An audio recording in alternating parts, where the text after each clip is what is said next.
मुख्यमंत्री मनोहर लाल ने कहा, प्रदेश में गेहूं व सरसों की बिजाई के लिए नहीं आने दी जाएगी खाद की कमी। केंद्र सरकार द्वारा प्रतिदिन उपलब्ध करवाई जा रही है 7 से 8 हजार मीट्रिक टन खाद।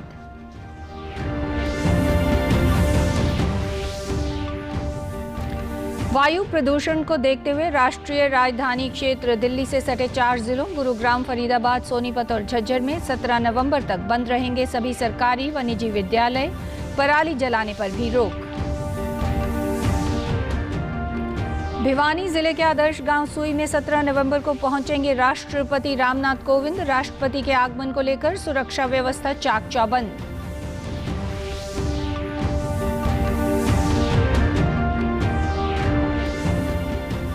और महिला सुरक्षा के प्रति जागरूकता के लिए जागरूक नारी शक्ति हमारी जागृति यात्रा पंचकुला से हुई रवाना। लगभग 1194 किलोमीटर का सफर तय कर 10 दिसंबर को वापस पहुंचेंगी पंचकुला। नमस्कार, मैं शमी नागपाल। अब समाचार विस्तार से। मुख्यमंत्री मनोहर लाल ने कहा कि गेहूं व सरसों की बिजाई के लिए खाद की कमी नहीं आने दी जाएगी। केंद्र सरकार से लगातार बातचीत करते हुए पूरे प्रदेश में खाद की आपूर्ति सुनिश्चित की जा रही है। पिछले 3 दिन में डीएपी खाद के 8 रैक मंगाए जा चुके हैं और 3 दिनों में 9 रैक और मंगाए जाएंगे। उन्होंने कहा कि केंद्र सरकार द्वारा प्रतिदिन 7 से 8 हजार मीट्रिक टन डीएपी व एनपीके खाद उपलब्ध करवाया जा रहा है। प्रदेश सरकार किसानों को किसी तरह की परेशानी नहीं आने देगी। मुख्यमंत्री ने कहा कि अभी तक राज्य में 2,10,000 मीट्रिक टन डीएपी उपलब्ध करवाया जा चुका है। इसमें से 1,82,000 मीट्रिक टन डीएपी खाद किसान खरीद चुके हैं और उन्होंने कहा कि प्रदेश में 3,84,000 मीट्रिक टन यूरिया खाद, 93,000 मीट्रिक टन एसएसपी खाद और 37,000 मीट्रिक टन एपीके खाद की उपलब्धता है।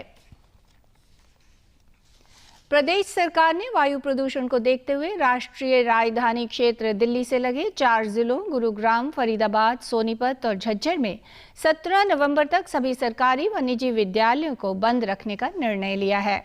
फरीदाबाद के उपायुक्त ने बताया कि इन आदेशों की पालना के लिए जिले में 7 इंसिडेंट कमांडर भी एसपी स्तर के अधिकारियों के साथ नियुक्त किए गए हैं। उन्होंने बताया कि सड़कों पर वाहनों के आवागमन को 30% तक कम करने के उद्देश्य से सभी सरकारी और निजी कार्यालयों के कर्मचारियों को घर से कार्य करने की सलाह दी गई है। 10 से 15 वर्ष पुराने वाहनों की उत्सर्जन के संबंध में कड़ाई से जांच कर उन्हें जब्त किया जाएगा। मेरी फरीदाबाद के सभी वासियों से अपील है कि अभी पिछले कुछ दिनों में हमारा प्रदूषण का लेवल थोड़ा बढ़ गया है, तो सरकार की जो भी हिदायत आई है, जैसे सरकारी और हमारे प्राइवेट स्कूल्स बंद कर दिए हैं, 17 तारीख तक जो भी डायरेक्शंस हरियाणा सरकार से या डिस्ट्रिक्ट डिजास्टर मैनेजमेंट अथॉरिटी के माध्यम से सभी लोगों को की गई है, उनका अनुपालन करें। मेरी आप सभी से ये भी अपील है कि जहाँ तक पॉसिबल हो सकता है आप कारपूलिंग करें, पैदल जाएं, साइकिल का प्रयोग करें, कम से कम प्राइवेट व्हीकल्स का प्रयोग करें ताकि जो राइजिंग पोल्यूशन का लेवल है वो कम आ सके। उन्होंने बताया कि इन जिलों में सभी प्रकार के निर्माण और विकास गतिविधियों पर पूर्ण रूप से रोक रहेगी। इसके अतिरिक्त नगर निकायों द्वारा कचरा जलाने की अनुमति नहीं दी जाएगी और पराली जलाने पर भी रोक रहेगी। उन्होंने कहा कि धूल को नियंत्रित करने के लिए सड़कों पर पानी का छिड़काव किया जाएगा। के अलावा कंस्ट्रक्शन साइट पे किसी तरह का भी कार्य ना हो, तो जो भी हमारे इस फील्ड में डील कर रहे हैं उनसे मेरा निवेदन है कि 17 तारीख तक वो बंद करें। हॉट मिक्स के प्लांट और स्टोन क्रैशर्स पे भी हमने पाबंदी लगा दी है। 7 इंसिडेंट कमांडर्स हमने डिप्यूट किए हैं, उनको डिफरेंट जोन्स दिए हैं ताकि किसी भी तरह के वायलेशन वहाँ पर मिले तो उनको सीलिंग किया जाए और उस पर जो भी उचित कार्रवाई सरकार के द्वारा निर्धारित की गई है वो की जाए। धन्यवाद। उच्चतम न्यायालय ने आज केंद्र सरकार को निर्देश दिया कि वह राष्ट्रीय राजधानी क्षेत्र में प्रदूषण को कम करने के उपायों पर चर्चा के लिए राज्यों और अन्य एजेंसियों की कल आपात बैठक बुलाएं। न्यायालय ने कहा कि वह बुधवार को इस मामले पर आगे सुनवाई करेगा।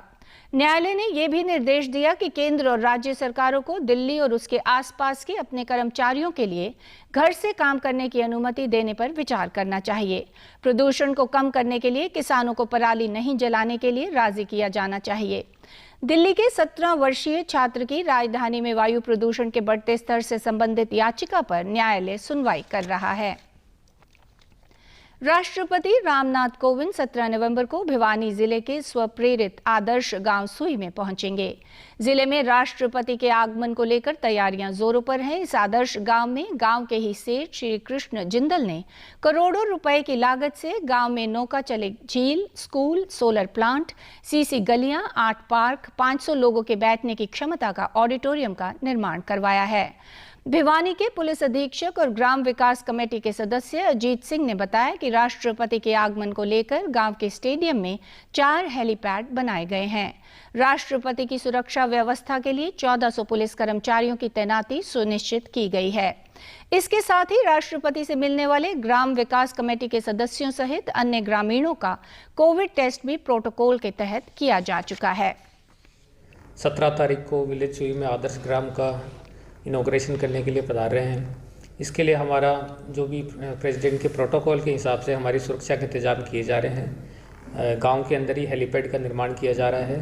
साथ में जो जहां पे प्रोग्राम होंगे वहां पे भी सुरक्षा की दृष्टि से जो हमारे इंतजाम हैं वो लगातार किए जा रहे हैं। सेठ श्री कृष्ण जिंदल जी ने जो स्वप्रेरित गांव हमारा बनाया, उन्हीं के प्रयासों से राष्ट्रपति महोदय हमारे गांव में विजिट करने के लिए आ रहे हैं और उद्घाटन करने के लिए आ रहे हैं, क्योंकि मुख्यमंत्री जी ने इसका अप्रैल 2015 में इसका शिलान्यास किया था और अब पूर्ण रूप से जो सेठ जी ने कार्य किए वो सभी कार्य पूर्ण रूप होने के साथ ही राष्ट्रपति जी इनका उद्घाटन करने के लिए आ रहे हैं। आदिवासी स्वतंत्रता सेनानियों को श्रद्धांजलि देने के लिए आज देश भर में जनजातीय गौरव दिवस मनाया जा रहा है। प्रधानमंत्री नरेंद्र मोदी जनजातीय गौरव दिवस समारोह का नेतृत्व कर रहे हैं।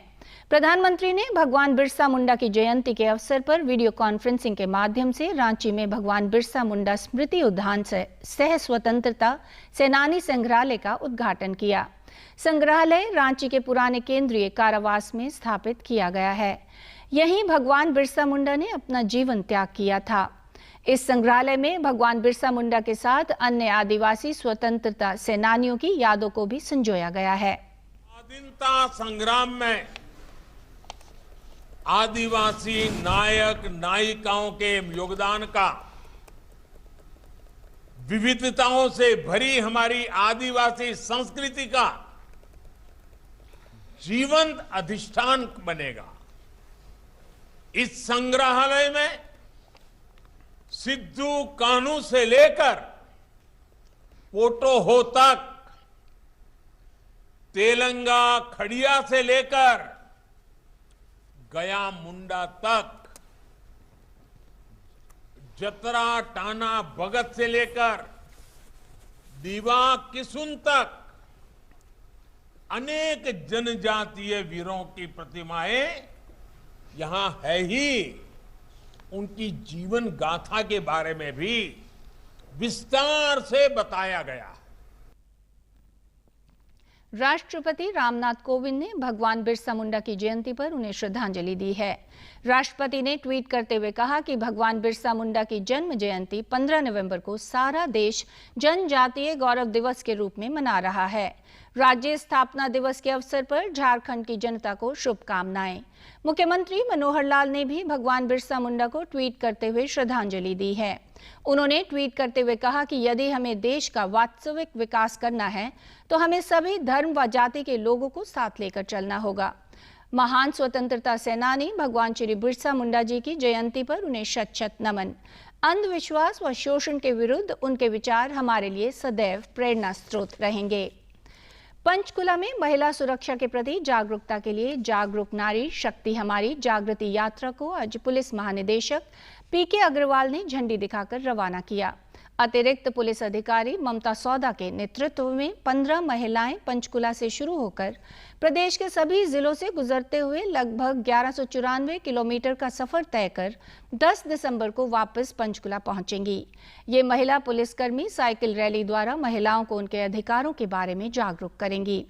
इस अवसर पर पुलिस महानिदेशक ने कहा कि महिलाओं को उनके अधिकारों और कानूनों के बारे में जागरूक करने के लिए महिला पुलिस अधिकारियों द्वारा विद्यालयों और महाविद्यालयों आदि में जाकर दुर्गा शक्ति ऐप व महिला हेल्पलाइन नंबर 1091 के बारे में जानकारी दी जाती है। वहाँ की महिलाओं को उनके अधिकारों के बारे में और कानून में जो प्रावधान है उसके बारे में जागरूक किया जाए, ताकि वो उस पर सचेत रहें और उनके खिलाफ़ जो अत्याचार हो रहे हैं या इस तरह की कोई और घटनाएं हैं उसके लिए वो हिम्मत जुटाकर पुलिस के सामने आ सकें। महिला पुलिसकर्मी ने बताया कि महिलाओं को उनके अधिकारों के बारे में जागरूक करने के लिए अच्छी पहल है। हमारे सरकार ने ये महिलाओं को जागरूक करने के लिए साइकिल रैली जो 1 महीने हम पूरे हरियाणा में करेंगे, हर ज़िले में जाएंगे, महिलाओं को जागरूक करेंगे, उनको सेल्फ डिफेंस और वुमेन से संबंधित कानून जो उनके अधिकार हैं उनके बारे में बताएंगे, ताकि वो लड़कियां जो सेफ रह सकें। जैसे स्कूल कॉलेजों में लड़कियां जाती हैं तो अब वो अपनी को कैसे बचा सकती हैं। पेट्रोल डीजल डीलर्स एसोसिएशन की हड़ताल के कारण प्रदेश भर में आज पेट्रोल पंप बंद रहे। इससे लोगों को परेशानी का सामना करना पड़ा। रोहतक जिले में पेट्रोल पंप संचालक ने बताया कि प्रदेश में पेट्रोल एवं डीजल पर वैट को घटाकर पंजाब के घटे हुए वैट के बराबर करने, एक्साइज ड्यूटी में कटौती से हुए नुकसान की भरपाई करने, बायोडीजल के नाम पर नकली डीजल की बिक्री रोकने और कमीशन बढ़ाने सहित अन्य मांगों को लेकर ये हड़ताल की गई है। उसको जो है ना गलत तरीके से वो बेचा जाता था, पंपों के थ्रू नहीं बिकता, वो डायरेक्ट कहीं से सप्लाई आती है। एक हमारी मांग है कि भाई उसके ऊपर जो है ना सरकार जो है अपना रोक पूर्णतः रोक लगाए। वहीं लोगों ने बताया कि पेट्रोल पंप की हड़ताल से उन्हें परेशानी हो रही है। मैं यहाँ तेल डलवाने आया था, अब ये पेट्रोल पंप बंद पड़े हुए, मेरा तो आज की दिहाड़ी जो कुछ आज यानी कुछ नहीं हो पाएगा। अब क्या करें, अब तो घर बैठना पड़ेगा जब तक पेट्रोल पंप बंद है, काम तो रुक गया हमारा। हम पेट्रोल पंप पे आए, पेट्रोल भरवाने आए तो यहाँ पर देखा पेट्रोल पंप बंद है। हमने जाना आज भिवानी, तो मेरे लिए समस्या खड़ी हुई पड़ी है कि मैं पेट्रोल पंप कहाँ से भरवाऊँ। सहकारिता मंत्री डॉक्टर बनवारी लाल ने आज रेवाड़ी में आज़ादी का अमृत महोत्सव के तहत लगाई गई 3 दिवसीय डिजिटल प्रदर्शनी का उद्घाटन किया। इस अवसर पर सहकारिता मंत्री ने कहा कि युवा शक्ति को अपने गौरवमय इतिहास का ज्ञान करवाने के साथ ही विकासात्मक पहलुओं की जानकारी देने में डिजिटल प्रदर्शनी पथ प्रदर्शक के रूप में है। इस प्रदर्शनी के माध्यम से लोग हरियाणा का स्वतंत्रता संग्राम में योगदान सहित विकासात्मक जानकारी हासिल कर सकेंगे। सहकारिता मंत्री डॉक्टर बनवारी लाल ने कहा कि प्रदर्शनी में स्वतंत्रता संग्राम में हरियाणा के योगदान को अभिलेखों व तस्वीरों के माध्यम से दिखाने का प्रयास किया गया है। उपायुक्त ने कहा कि प्रदर्शनी में प्रदेश में शिक्षा, लोक निर्माण विभाग, पर्यटन, कृषि, उद्योग सहित अन्य क्षेत्रों में किए गए विकास को आंकड़ों सहित दर्शाया गया है। अंदर बनाया जा रहा है और जो हमारा 75 साल का जो इतिहास है, जो यात्रा है हमारी आज़ादी के बाद, और इस आज़ादी में जिन जिन योद्धाओं ने, जिन जिन सेनानियों ने देश की आज़ादी के लिए जो भी कुर्बानी दी, जो भी योगदान दिया, उन सबको इस प्रदर्शनी में याद किया गया है। ये 3 दिन प्रदर्शनी चलेगी और इसमें हमारे जितने भी लैंडमार्क्स हैं 1947 या 1 नवंबर 1966, इस प्रकार के जितने भी हरियाणा के लिए के लैंडमार्क डेट्स हैं, इवेंट्स हैं, उनको हाईलाइट करते हुए डिजिटल प्रदर्शनी लगाई है, जिससे हमारी जो नए यंग स्टूडेंट्स हैं इस प्रदर्शनी में सभी स्कूल्स बारी बारी विज़िट करेंगे। उनके प्रोग्राम्स और शेड्यूल बनाए गए हैं और वो सब भी इससे प्रेरणा लेंगे कि किस तरह से हमारे देश ने और राज्य ने तरक्की की है। अंत में इस बुलेटिन के मुख्य समाचार एक बार फिर। मुख्यमंत्री मनोहर लाल ने कहा, प्रदेश में गेहूं व सरसों की बिजाई के लिए नहीं आने दी जाएगी खाद की कमी। केंद्र सरकार द्वारा प्रतिदिन उपलब्ध करवाई जा रही है 7 से 8 हजार मीट्रिक टन खाद।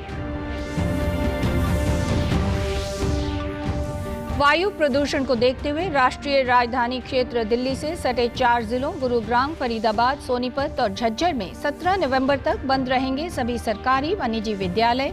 पराली जलाने पर भी रोक। भिवानी जिले के आदर्श गांव सुई में 17 नवंबर को पहुंचेंगे राष्ट्रपति रामनाथ कोविंद। राष्ट्रपति के आगमन को लेकर सुरक्षा व्यवस्था चाक चौबंद।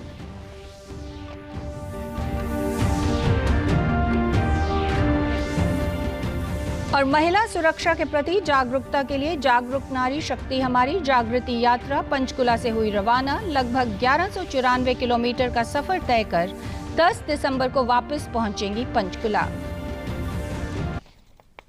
सभी दर्शकों से अपील है कि आप जब भी घर से बाहर निकलें तब मास्क जरूर पहनें, 2 गज की दूरी बनाए रखें और एक नियमित अंतराल पर अपने हाथ धोते रहें। और अगर आप पात्र हैं तो टीकाकरण अवश्य करवाएं, तभी आप कोरोना महामारी से बच सकते हैं। आज के बुलेटिन में बस इतना ही। नमस्कार।